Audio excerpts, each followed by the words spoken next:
বাংলাদেশের মানুষ যদি সিজদার মাধ্যমে খুনি ফেসিনাকে বিদায় করতে পারে, আপনাদের সমস্যা কোথায়? একটি দলের মহাসচিব বললেন বাংলাদেশে দক্ষিণ পন্থার উদ্ভব হচ্ছে। এটা কিন্তু একটি খতরনাক কথা। গত 15 বছরে যখন মানুষকে আয়নাঘরে রাখা হয়েছিল, গুম করা হয়েছিল, খুন করা হয়েছিল, মুসলমানদের উপরে এখানে বড় একটি ম্যানুফ্যাকচারিং কনসেপ্ট উৎপাদন করা হয়েছিল। আস্তে আস্তে সবাইকে জঙ্গি বানানো হয়েছিল। ইসলাম নামে কোনো রাজনীতি চলবে না, ইসলাম নামে কিছু বলা যাবে না। এই সম্মিতিটা বুদ্ধিজীবী মহল থেকে বাংলাদেশে যারা কলকাতার সেকুলার শ্রেণী, এইখানের যোগ সোজে তারা এই ম্যানুফ্যাকচারিং কনসেপ্ট উৎপাদন করেছিল। এমন একটা পর্যায়ে এসেছিল, বিশ্ববিদ্যালয়ে যখন আমরা হলে ছিলাম এবং বাংলাদেশের আনাচে কোনাচে জামায়াত ইসলামী এবং ছাত্র শিবিরকে যদি কেউ প্রহার করত, রাতের আধারে নির্যাতন করত, কোনো মুসলমানকে ধরে নিয়ে যেত, মসজিদের ইমামকে যখন খুন করা হতো, এটা তারা বৈধ বানিয়ে নিয়েছিল। ইদানিং কয়েকদিন আগে আমরা একটি পত্রিকার মারফতে জানতে পেরেছি, একটা ইন্টারভিউর মাধ্যমে একটি দলের মহাসচিব বললেন বাংলাদেশে দক্ষিণ পন্থার উদ্ভব হচ্ছে। এটা কিন্তু একটি খতরনাক কথা। দক্ষিণ পন্থার যদি উদ্ভব হয়ে থাকে, বাংলাদেশের মানুষ যদি সিজদার মাধ্যমে খুনি ফেসিনাকে বিদায় করতে পারে, আপনাদের সমস্যা কোথায়?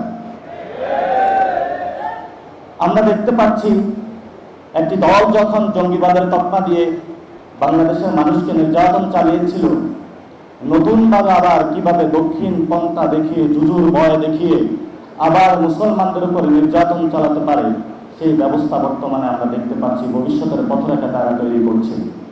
আমরা বলতে চাচ্ছি, বাংলাদেশে যারা জুলাই গণ অভ্যুত্থানের শহীদ, যারা আহত, তারা ডান বাম বুঝে না।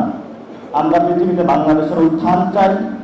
বাংলাদেশের মানুষ যেমন, বাংলাদেশের কৃষ্টি কালচার ভ্যালু যেমন থাকবে, সেভাবেই ভবিষ্যতে বাংলাদেশের উত্থান হবে। বাংলাদেশের উত্থান দক্ষিণ এশিয়াতে কেউ রুখে দাঁড়াতে পারবে না। আমাদের সহযোদ্ধা অনেকেই ভারতে যারা রয়েছেন, ওমর খালিদ, শারজুল ইমান থেকে শুরু করে যারা শাহিনবাগ মুভমেন্ট করেছেন, জেএনইউ মুভমেন্ট করেছেন, ইতিপূর্বেও আমরা তাদের মুক্তি দাবি করেছি। ভবিষ্যতে যে লড়াইটা হবে, সেই লড়াইয়ে আমরা মনে করি ভবিষ্যৎ বাংলাদেশের রাজনীতিতে চাঁদাবাজের বিরুদ্ধে, সন্ত্রাসের বিরুদ্ধে, টেন্ডারবাজের বিরুদ্ধে, এগুলোর মধ্যে যারা সচেতন ব্যক্তিবর্গ রয়েছেন, তাদের মধ্যে একটি ঐক্য সৃষ্টি হবে এবং রাজপথে তীব্র লড়াই হবে। যারা সন্ত্রাস, চাঁদাবাজ, যারা জালেম করবে, যারা জুলুম করবে, জালেম হিসেবে আবির্ভূত হবে। আমরা মুসলিমরা ঐক্যবদ্ধভাবে ইনশাআল্লাহ ভবিষ্যতে বাংলাদেশে একটি ইউনিটি বা ঐক্যের জায়গায় প্রতিষ্ঠা হবে। আপনার এসির গ্যাসের সমাধান হলো এসজিএস ও সিএনএস সার্টিফাইড ফোরন রেফ্রিজারেন্ট গ্যাস, যার বিশুদ্ধতা 99.98%। ফোরন, শান্তি যেখানে, নিঃশ্বাসে। সবাই ঐক্য খুঁজছেন।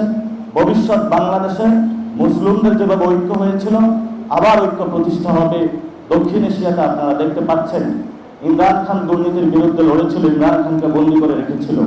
এবং এই গণ অভ্যুত্থানে আমরা দেখেছি মিডিয়া পাড়া থেকে কোনো একটা মিছিল নিয়ে আসে নাই, প্রশাসন থেকে একটা মিছিল আসে নাই, রাষ্ট্রযন্ত্র।